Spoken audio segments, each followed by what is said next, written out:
Sigang tayo guys ng tilapia. Ayan o. Luya, sibuyas, saka kamatis. Sama-sama natin lalagyan. Ayan natin siya ng mga 5 minutes.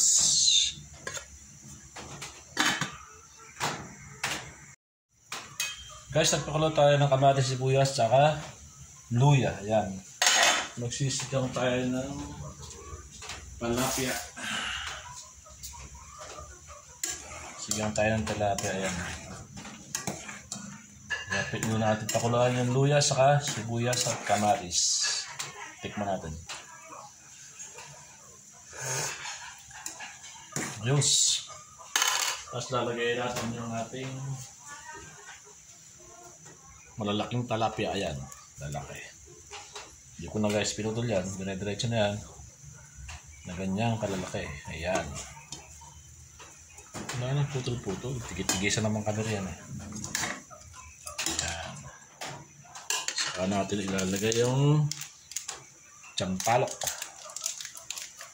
Yun na pagsigang. Ayan.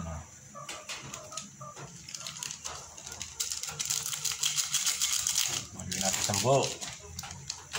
Tapos lagyan pa natin ng pampalasa. Ayan. Bechin. Ito ng bechin. Ang sarap. May bechin. Tapos meron pa tayong pagkakulang. Ito. May masarap.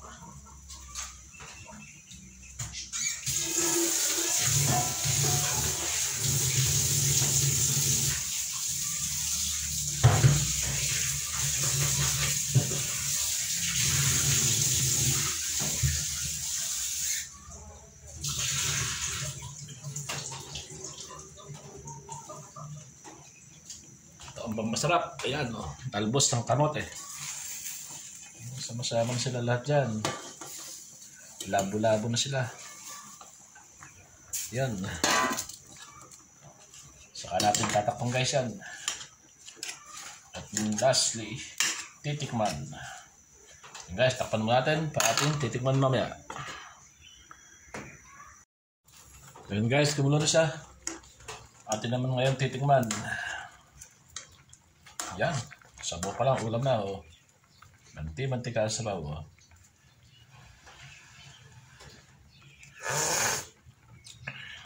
Ay, napakasarap. Ulam na lang sa asin. Pero maya-maya natin lalagay yan. Okay na guys. Ang ating sinigang ng tilapia. Ayan. Oh. May talbos ng kamote sa ibabaw. Oh. Ay, napakasarap. Sabaw pa lang. Ulam na. Oh.